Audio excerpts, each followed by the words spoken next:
I want to begin with a quote.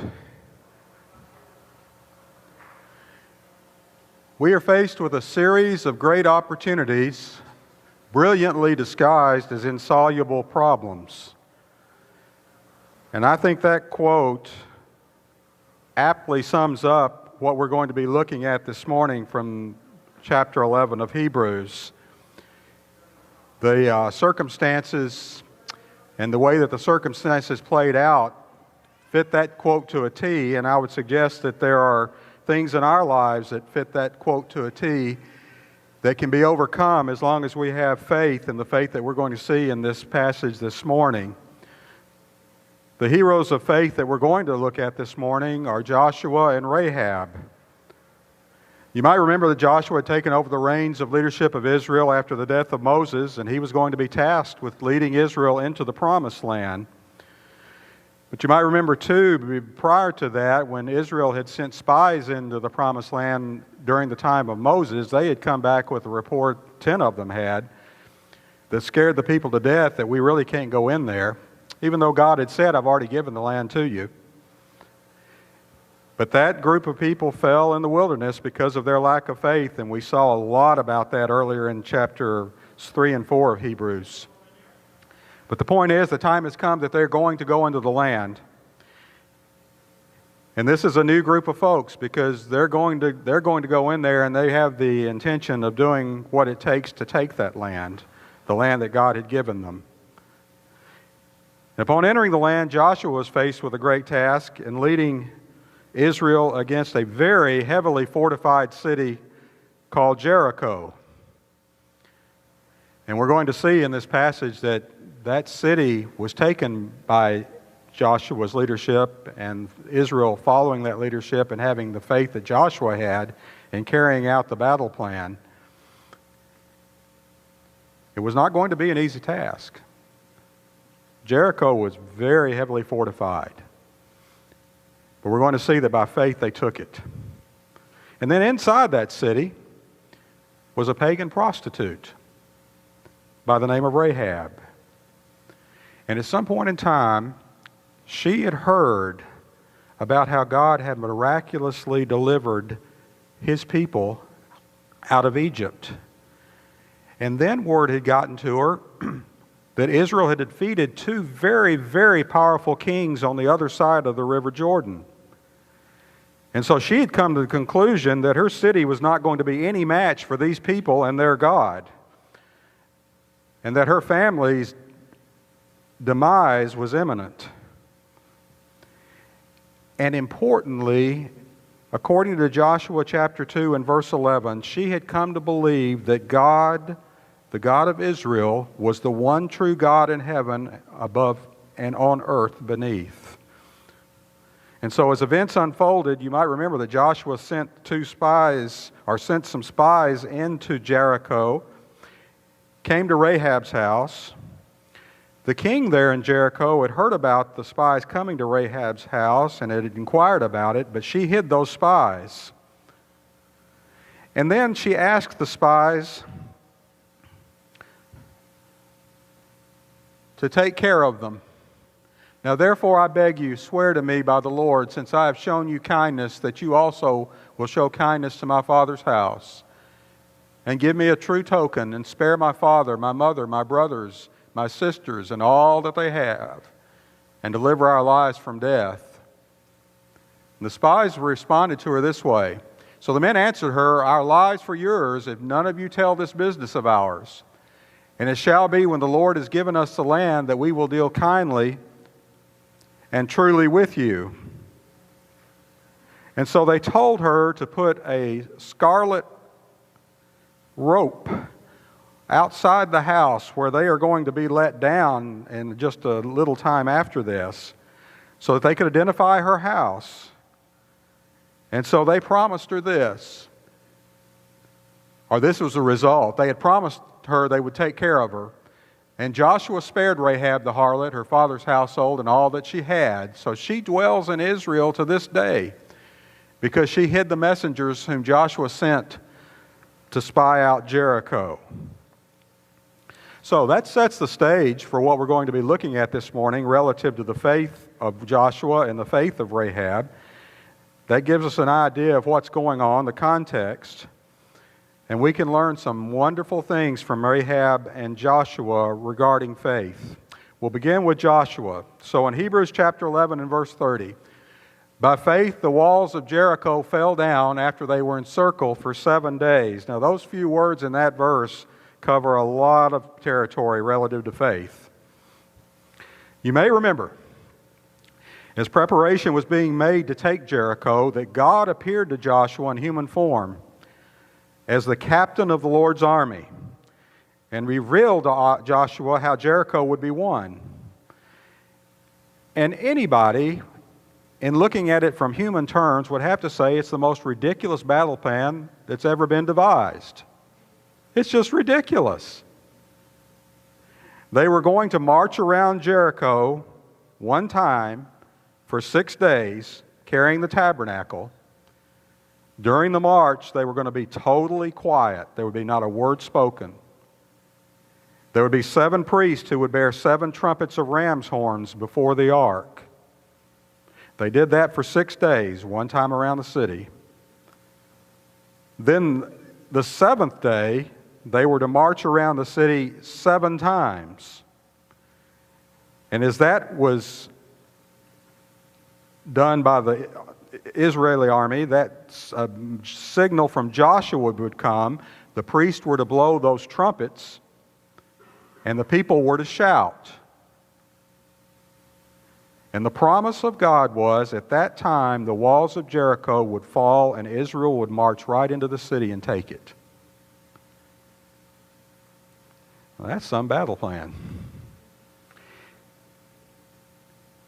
Sounds ridiculous. But here's the point. It's not ridiculous when the plan is devised by God and carried out by faith. And that's exactly what Joshua and the Israelites did, and the walls did come down. You have to imagine how ridiculous this looked. Imagine all these people just walking around the perimeter of the city, not a sound. And then they just turn around and go off where they came from. And then the same thing on the 7th day, except they march around it 7 times.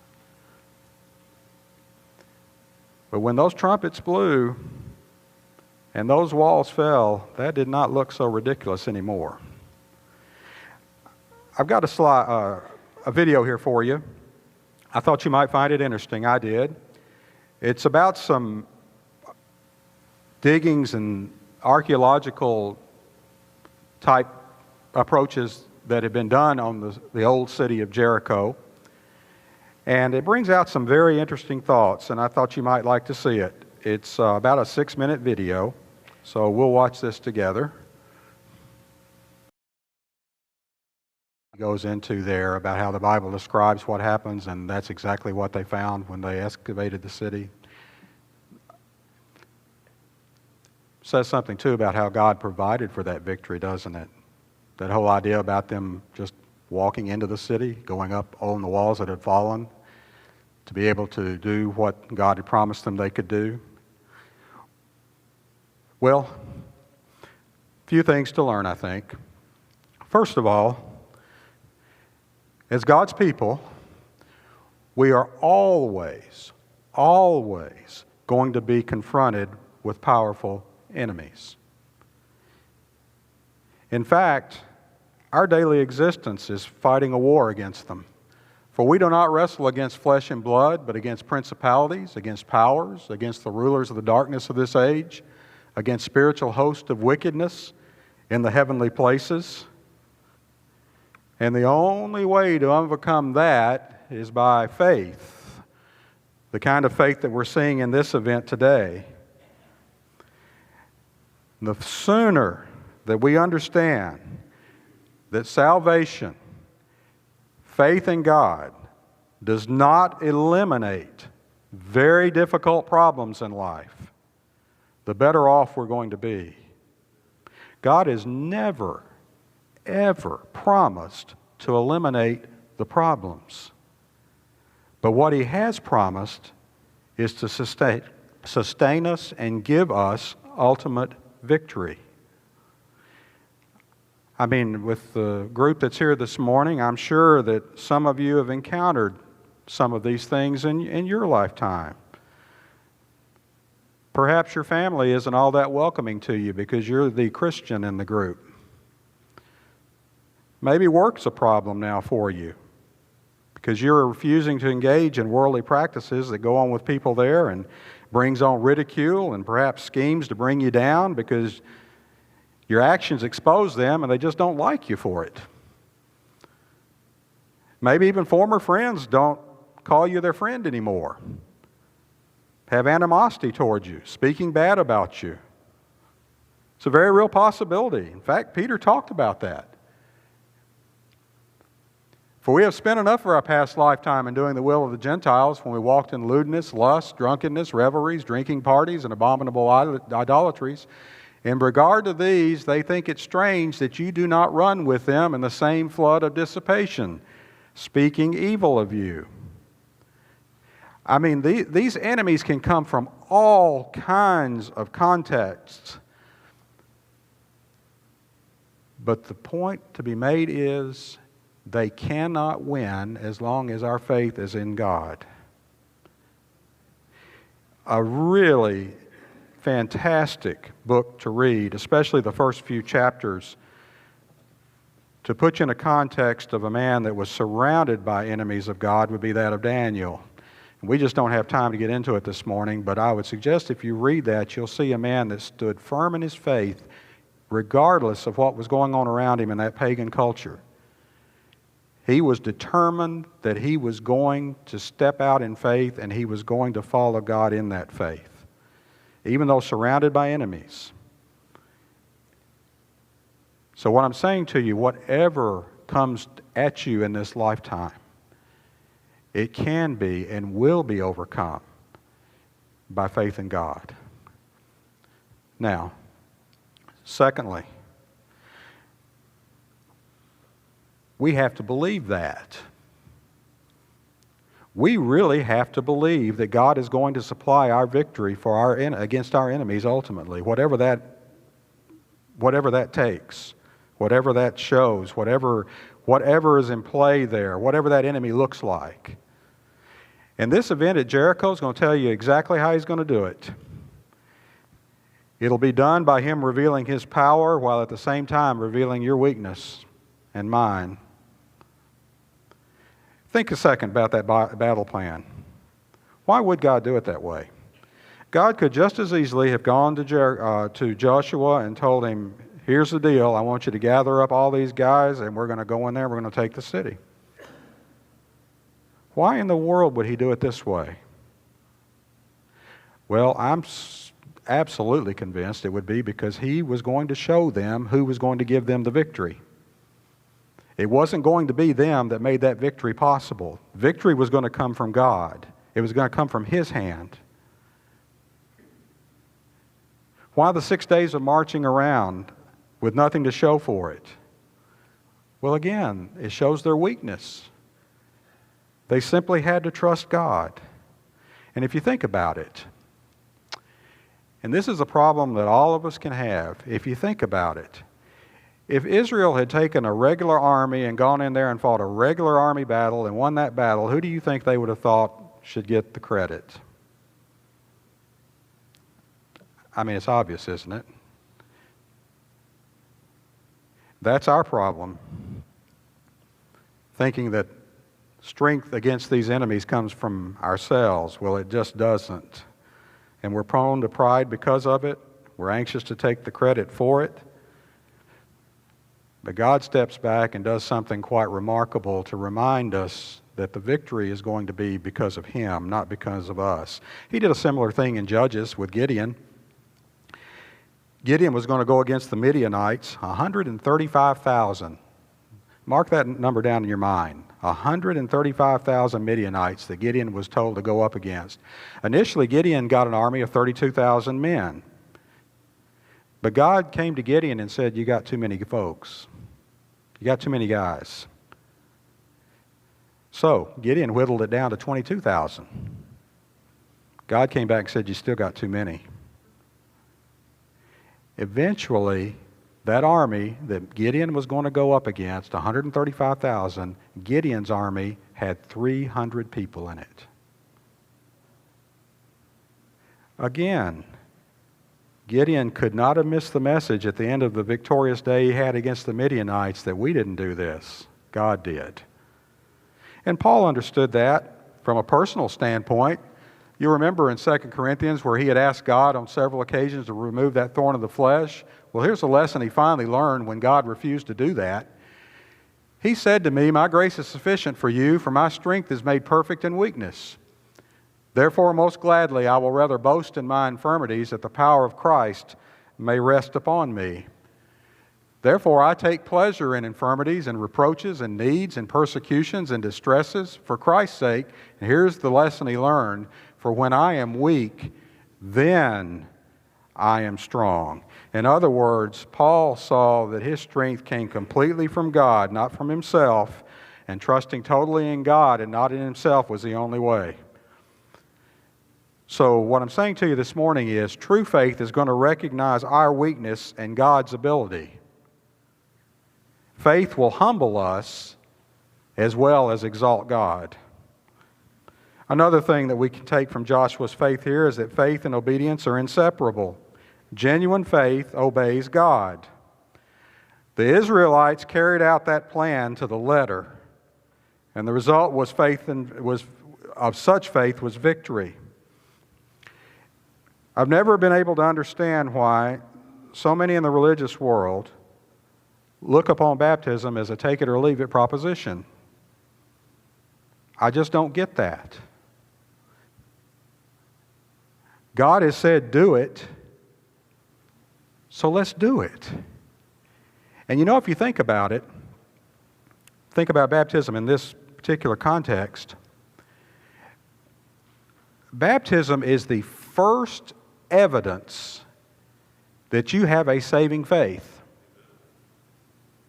It's the very first evidence that you have it. That act of baptism speaks to the world that when I stand there and say, I believe that Jesus Christ is the Son of God, you really do.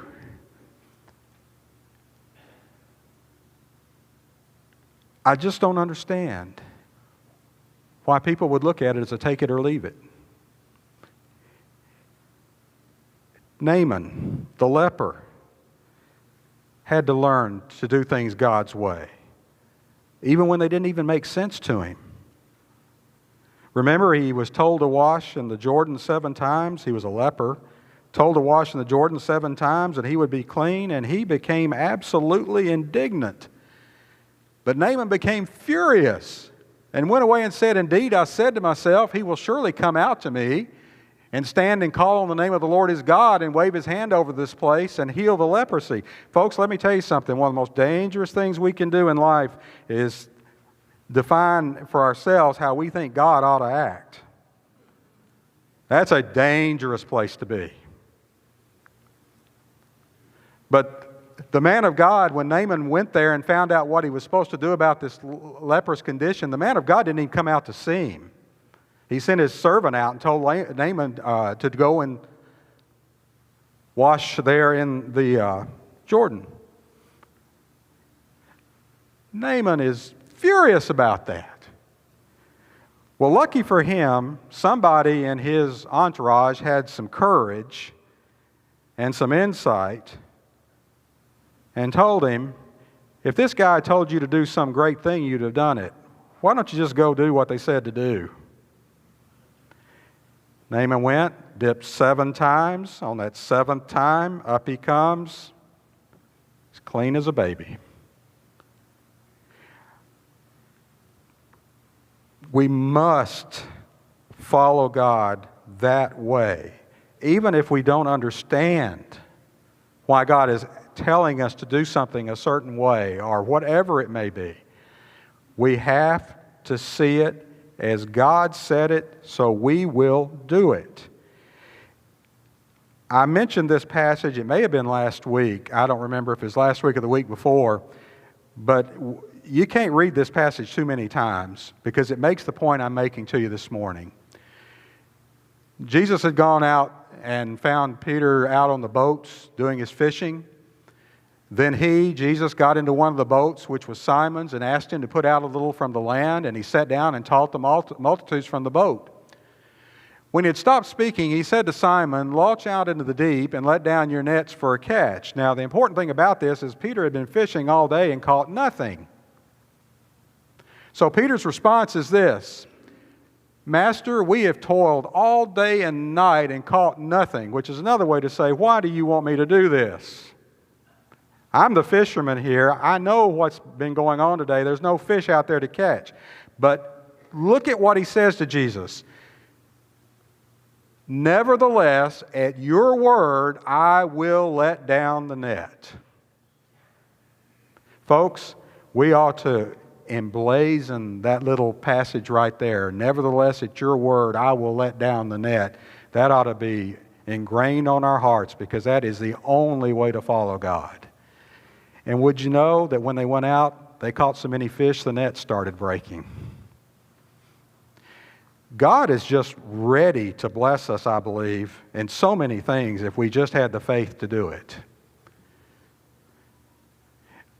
Lastly, regarding Joshua's faith, I think we learn it's important to wait upon God. The video kind of mentioned this, that I can imagine as they marched around that city, they probably received a lot of ridicule from the people in that city up there on the wall. They may have even been tempted to abandon God's plan, to take action. There's no evidence that they were. I'm just saying that may have been in their minds at some point. But they didn't. They waited on God's timing and they won the victory. And when we are unable to wait on God and His timing, I assure you, messes are made.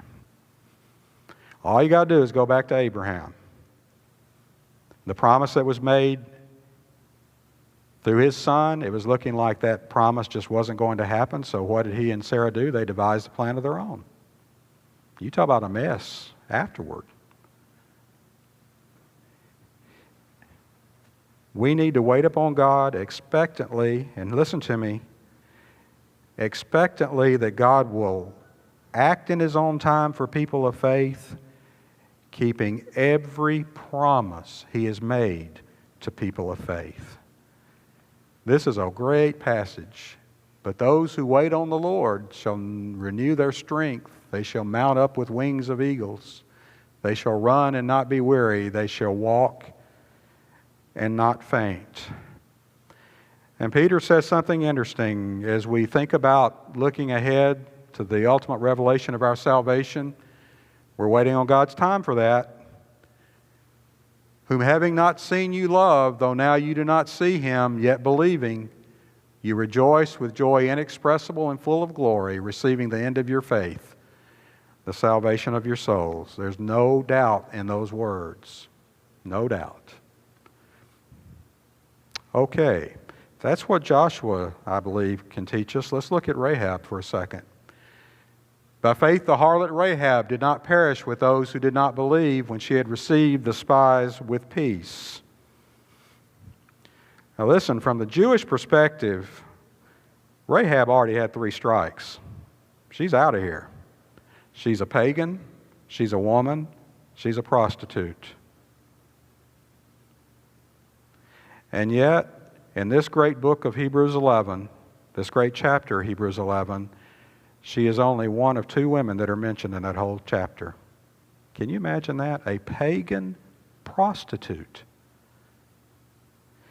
But she didn't perish because of her faith. As I said earlier, she had heard of these victories that Israel had and the God who made those victories possible. And there was fear in that city. And as soon as we heard these things, this is Rahab talking to the spies, and as soon as we heard these things, our hearts melted. "Neither did there remain any more courage in anyone because of you. For the Lord your God, He is God in heaven above and on earth beneath." So she had come to a faith in this God that had led Israel to victory. She had enough faith for God to save her. And what I want you to notice about that is that the life that she led prior to her coming to understand and know the God of Israel did not keep her from receiving the blessings that God had in store for those who do have faith in Him. Nobody is too far removed from God's grace that it can't reach them if they'll only put out their hand and come to Him.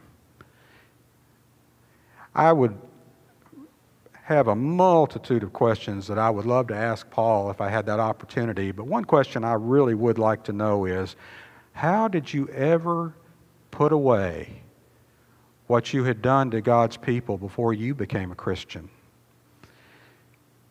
I don't know what he would say, but I think I do know a partial answer. I think he would say, it makes me even more thankful, even more joyful in the mercy and grace of God that saved me, a reprehensible sinner. And I do know in 1 Timothy chapter 1, 15 through 16, he said, I am the chief of sinners, and yet God has shown me mercy. Likewise, He can show you and I that same mercy. Rahab, secondly, exhibited an obedient faith. James, in his book, in talking about works and how they showed saving faith, uses her as an example to prove that her actions showed her faith. She followed the instructions of the spies, put the scarlet rope in the window, and all of her family inside the house. And when Jericho was attacked, they were spared. Her faith also took her from a fruitless life to one of great promise. It put her into covenant with God's people. And Joshua spared Rahab the harlot, her father's household, and all that she had. So she dwells in Israel to this day because she hid the messengers whom Joshua sent to spy out Jericho. But I tell you what, I think the most remarkable thing about Rahab and all of this is found in Matthew chapter 1, as Matthew, the gospel written to the Jews, goes through the genealogy of Jesus. Look who we find there. Salmon begot Boaz by Rahab. Rahab is an ancestor of the Christ.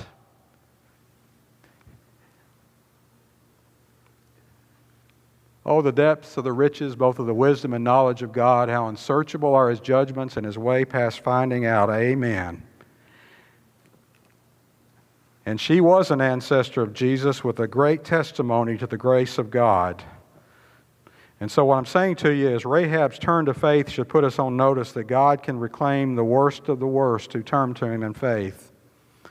And folks, any life that is outside of Christ is futile and headed for destruction, but the life of the one who has put his faith in Jesus Christ has been reclaimed for purpose in this life and for glory in the next. And Rahab is a wonderful example to show that no one is too far outside the reach of the grace of God. So Joshua and Rahab remind us that the key to victory is faith. God has all the resources we need to overcome, yet in all these things we are more than conquerors through Him who loved us. The idea of more than conquerors, I've read in other places, is the idea of hyper-conquerors. We are hyper-conquerors through Him who loved us. And then to finish out the chapter, verses 32 through 40, it reads this way. And what more shall I say? For the time would fail me to tell of Gideon and Barak and Samson and Jephthah, also of David and Samuel and the prophets, who through faith subdued kingdoms, worked righteousness, obtained promises, stopped the mouths of lions, quenched the violence of fire, escaped the edge of the sword, out of weakness were made strong, became valiant in battle, turned to flight the armies of the aliens. Women receive their dead raised to life again, and others, oh boy, watch this. That all sounds great, doesn't it?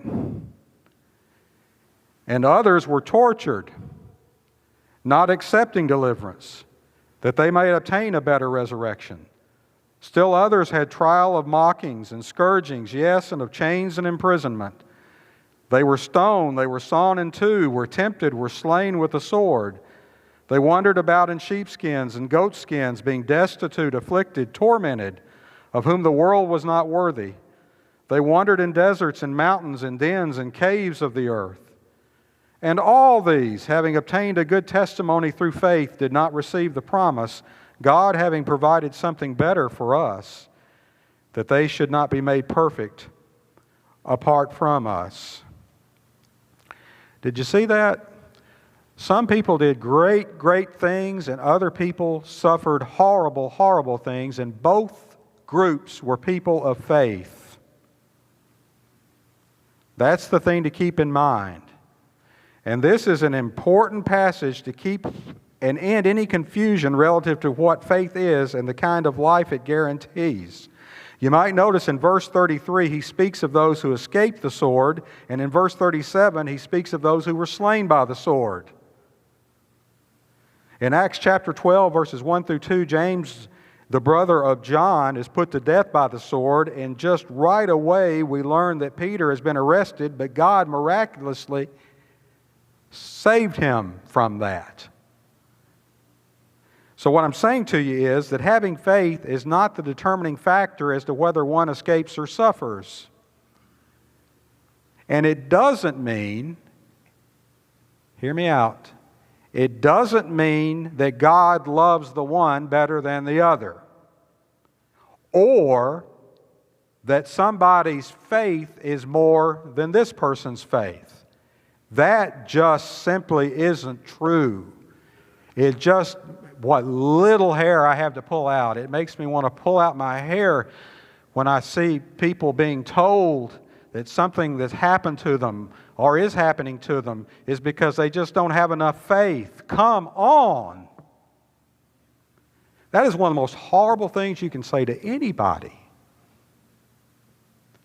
God is in control. God is determining all of this. It doesn't mean that He loves one more than the other, or somehow that one's faith is less than the other.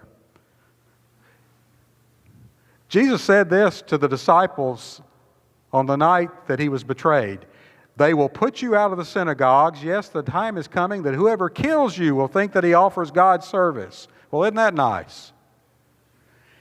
Later on in the passage, though, He says, "For the Father Himself loves you, because you have loved me and have believed that I came forth from God." The fact that they were put out of the synagogue and killed had nothing to do with how God loved them. Whether one suffers or one is delivered is tied up in the will of God. And so it would be good for us to remember, "For my thoughts are not your thoughts, nor are your ways my ways, says the Lord." And all of it leads to this. Peter, seeing him, said to Jesus, "But Lord, what about this man?" Peter was talking about John. Jesus said to him, "If I will that he remain till I come, what is that to you? You just follow me." Makes it pretty simple, doesn't it? You just follow me. Whatever happens to John, that's none of your business. You just follow me. And so there's a common feature to the faith of the one who suffers and the one who is delivered. And the most important thing, God will bless all who trust Him with eternal reward. The point is to live by faith, to trust God, because whether you live by faith or die by faith, God is going to take care of those who trust Him. Paul said to live is Christ and to die is gain. And so these Old Testament heroes were people of faith but died without receiving the promise. They didn't see Christ in the flesh, but we have. So how much more ought we to be faithful? But their reward is as sure as ours, God having provided something better for us, that they should not be made perfect apart from us. Their faith and our faith are looking to the reward, and we've seen it throughout the chapter. He's a rewarder of those who diligently seek Him, rewarder of those who are looking for a builder, not made with hands, rewarder of those who treasure beyond the riches of Egypt and the possession that surpasses all others.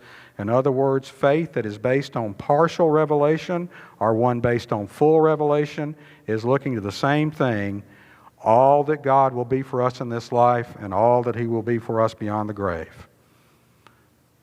So all of these people in Hebrews 11 live by faith in God's promises, and so should we. And as they waited to receive the promises, so must we. Our eyes ever fixed on Jesus and His promise. Jesus said to her, I am the resurrection and the life. He who believes in me, though he may die, shall live. What does God have in store for us? I'm going to close with just a couple of passages. This is great stuff, folks. Take it to heart. Starting in 1 Corinthians 15, verse 51, Behold, I tell you a mystery. We shall not all sleep, but we shall all be changed. In a moment, in the twinkling of an eye at the last trumpet, for the trumpet will sound, and the dead will be raised incorruptible, and we shall be changed. For this corruptible must put on incorruption, and this mortal must put on immortality. So when this corruptible is put on incorruption, and this mortal is put on immortality, then shall be brought to pass the saying that is written, Death is swallowed up in victory. O death, where is your sting? O Hades, where is your victory? The sting of death is sin, and the strength of sin is the law. But thanks be to God who gives us the victory through our Lord Jesus Christ. And therefore, my beloved brethren, because of all that, be steadfast, immovable, always abounding in the work of the Lord, knowing that your labor is not in vain in the Lord. And then you come over to 1 John chapter 3, and he gives us a little more insight into this change that's going to occur. Behold, what manner of love, it's chapter 3, verse 1, 1 John 3, 1. Behold, what manner of love the Father has bestowed on us, that we should be called children of God. Therefore the world does not know us, because it did not know Him. Beloved, now we are children of God, and it has not yet been revealed what we shall be, but we know that when He is revealed, we shall be like Him. That's putting on that incorruption. For we shall see Him as He is, and everyone who has this hope in Him purifies himself just as He is pure. You see, the knowledge of what God has in store for us matters right now, because it's going to cause us to live in such a way that we purify ourselves before God just as He is pure. We walk in the light as He is in the light, as John talked about earlier in 1 John 1. Those are fantastic promises of Christ. They are found in Christ, fantastic promises of God. The question we all have to ask ourselves, do we have the faith to see it? And having the faith to see it, once we've seen it in that way, are we living our lives giving it away for God?